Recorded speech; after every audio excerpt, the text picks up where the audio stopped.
আমার মায়েরা বোনেরা, বিশ্ব নবী জনাবে মুহাম্মদুর রাসূলুল্লাহ সাল্লাল্লাহু আলাইহি সাল্লাম তিনি বলেছেন, 7 শ্রেণীর নারী তারা দাজ্জালের ফিতনা, তারা দাজ্জালের বেড়াজাল। কয় শ্রেণীর নারী? জোরে বলেন। বিশ্ব নবী 1 নম্বর বলে আন্নানা। আন্নানা মানে ওই সমস্ত নারীদেরকে বলা হয় যারা স্বামীকে বিয়ের পর বলতে থাকে, স্বামীরে শুধু আমার জন্য খরচ করো, তোমার মা বাবার জন্য খরচ করার দরকার নাই। এইরকম মহিলা মনে হয় শ্যামপুরে নাই, আমাদের এলাকাতে আছে। দরকার নাই তোমার মা বাবার জন্য খরচ করো, দরকার নাই তোমার ভাই বোনদের জন্য খরচ করা, শুধু আমার জন্য খরচ করে, এরকম নারী আছে না নাই? আল্লাহ নবী বলেন, আল্লামা ওই সমস্ত নারীদেরকে বলা হয় যারা স্বামীকে শুধু বলে আমার জন্য খরচ করো, আমার জন্য খরচ করো। 2 নম্বর হলো মান্নানা। মান্নানা মানে ওই সমস্ত নারীদেরকে বলা হয় যারা স্বামীকে সব সময় তারা খোটা দান করে। কি দান করে? খোটা দেয়।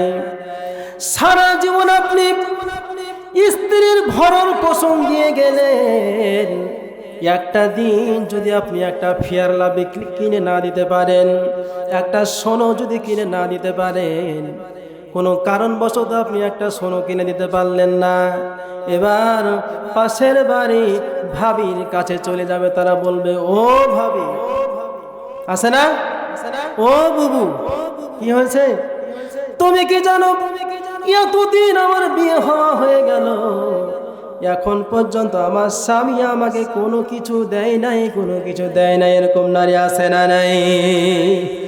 আছে না নাই ভাইরা আমার? বিশ্ব নবী বললেন, মান্নানা ওই সমস্ত নারীদেরকে বলা হয় যারা স্বামীদেরকে খোটা দান করে, খোটা দান করে।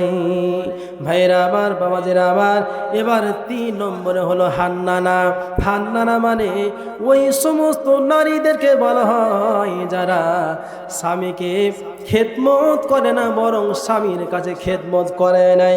এরকম আছে না নাই? নাই? স্বামী সারাদিন পরিশ্রম করে বাড়ি এসেছে, রাত্রে বেলা স্ত্রীকে ডেকে বলে, বেবি রে আমি ক্লান্ত হয়ে গেছি, আমাকে ঠান্ডা লেগে গেছে রে বিবি, আমি ভাত খেতে পারবো না, একটু মেহেরবানি করে রুটিগুলো আমাকে বানিয়ে দিলে আমার পক্ষে ভালো হয়। স্ত্রী সঙ্গে সঙ্গে উত্তর দেয়, আমি এমনিতে ক্লান্ত, আমি সিরিয়াল দেখতে দেখতে ক্লান্ত হয়ে গেছি, মোবাইল চালাতে চালাতে আমি ক্লান্ত হয়ে গেছি, আমি রুটি বানাইয়া দিতে তোমাকে পারবো না।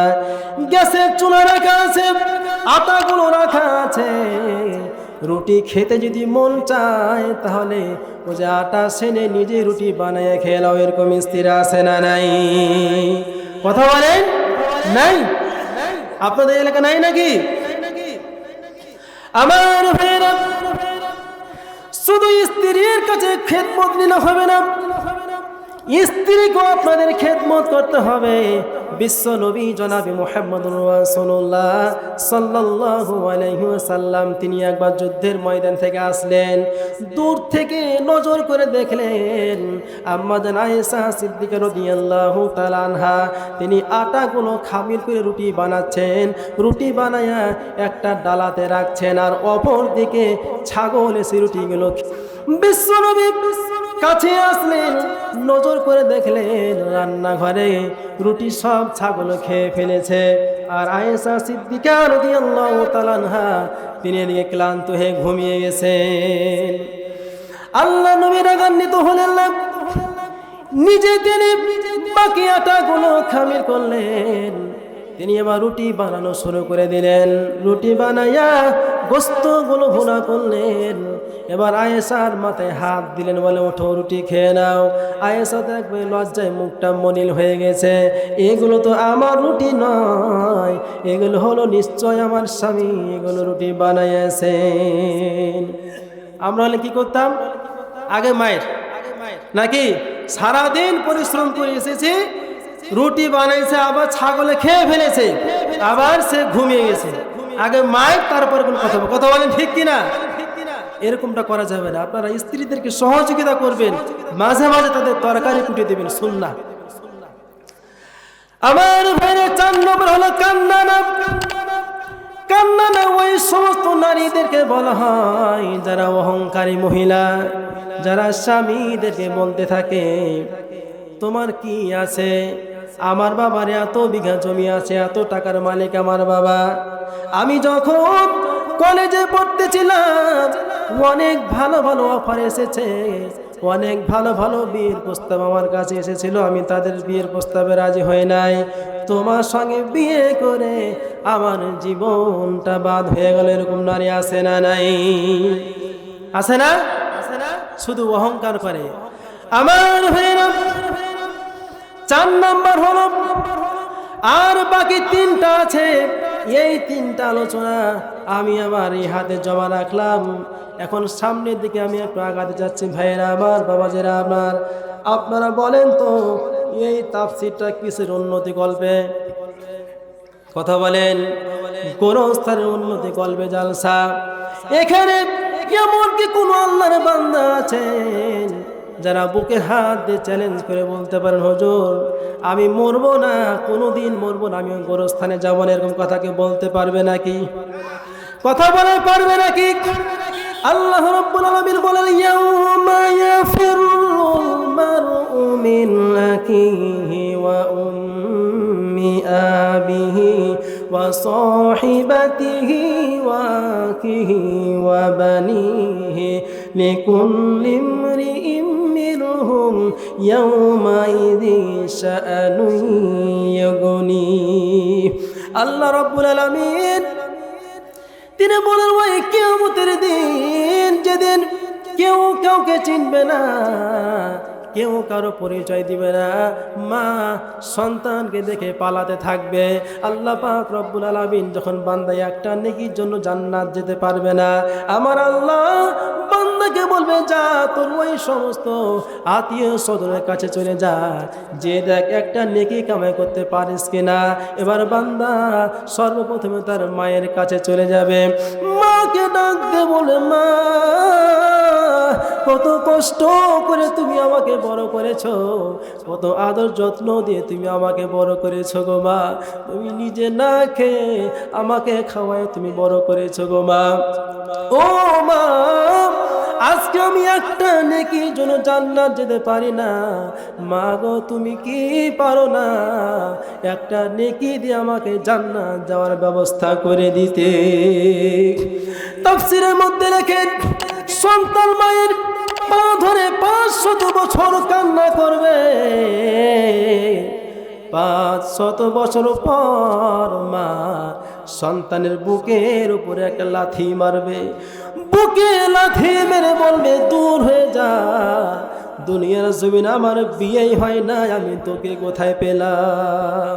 এবার ছেলেটা তার স্ত্রীর কাছে, তার আব্বার কাছে চলে যাবে, ডাক দিয়ে বলবে বাবা, বাবা ও বাবা, দুনিয়াতে কত কষ্ট তুমি আমাদের জন্য করেছো গো বাবা, আজকে আমি একটা নেকির জন্য জান্নাত যেতে পারি না, বাবা গো তুমি কি পারো না একটা নেকি দিয়ে আমাকে জান্নাত যাওয়ার ব্যবস্থা করে দিতে? তার বাবা তাকে দেখে পালাতে আরম্ভ করে দেবে, স্ত্রীর কাছে চলে যাবে, স্ত্রীকে ডাকতে বলবে রে কতদিন তোমাকে আমি আমার মায়ের চোখকে ফাঁকি দিয়ে, আমার বাবাকে ফাঁকি দিয়ে, আমার ছোট্ট বোনটাকে ফাঁকি দিয়ে, আমার ছোট্ট ভাইটাকে ফাঁকি দিয়ে কতদিন তোমাকে আমি আপেলগুলো খাওয়াইছি, বেদানাগুলো খাওয়াইছি, আঙ্গুর ফল খাওয়াইছি, কত কি তোমাকে খাওয়াইছি, কত গোপনে গোপনে তোমাকে ভালোবেসেছি রে বিবি। এ বিবি, আজকে আমি একটা নেকির জন্য জান্নাত যেতে পারি না, ও বিবি তুমি কি পারো না একটা নেকি দিয়ে আমাকে জান্নাত যাওয়ার ব্যবস্থা করে দিতে? স্ত্রীর সঙ্গে সঙ্গে বলবে দূর হয়ে যা, তোমার মতো হতভাগা স্বামী আমার দুনিয়াতে ছিল না। স্ত্রী তাকে পরিচয় দিবে না। ভাইরা আমার, বাবাজিরা আমার, কেউ তাকে একটা নেকি দিয়ে জান্নাত পাঠার ব্যবস্থা করে দিবে না। দিবে নাকি? আমার ভাইরা, আল্লাহ তাআলা বলেন কুল্লু নাফসিন যায়িকাতুল মাউত, প্রত্যেক প্রাণীকে মৃত্যুর স্বাদ গ্রহণ করতে হবে। আমার আল্লাহ পাক রব্বুল আলামিন আরেক জায়গাতে বলছেন মিনহা খালাকনাকুম ওয়া ফিহা নুঈদুকুম ওয়া মিনহা নুখরিজুকুম তারাতান উখরা। আল্লাহ তাআলা বলেন, এ বান্দা, এই মাটি থেকে তোমাকে সৃষ্টি করা হয়েছে, আবার এই মাটিতে তোমাকে ডাকা হবে, আবার এই মাটি থেকে তোমাকে জীবিত করা হবে। রে বান্দা আমার, ভাই লম্বা করবো না, এই গুরুস্থানের জন্য এখানে অনেকগুলো মানুষ বসে আছে যার মা নাই, যার বাবা নাই। আমার ভাইরা, এমনও হতে পারে আমার মা যদি বেঁচে থাকতো, আমি তাকে একটা শাড়ি কিনা আমাকে দিতে হতো। কথা বলেন ঠিক কিনা? তার খাওয়া খরচ লাগতো কি লাগতো না? আমার বাবা যদি বেঁচে থাকতো, আমার বাবাকে একটা লুঙ্গি কিনে দিতে হতো আমাকে, তার সমস্ত ওষুধের খরচ আমাকে দেওয়া লাগতো। আজ আমার বাবা দুনিয়ার জমিন ছেড়ে চলে গেছে, আমার মা দুনিয়ার জমিন ছেড়ে চলে গেছে।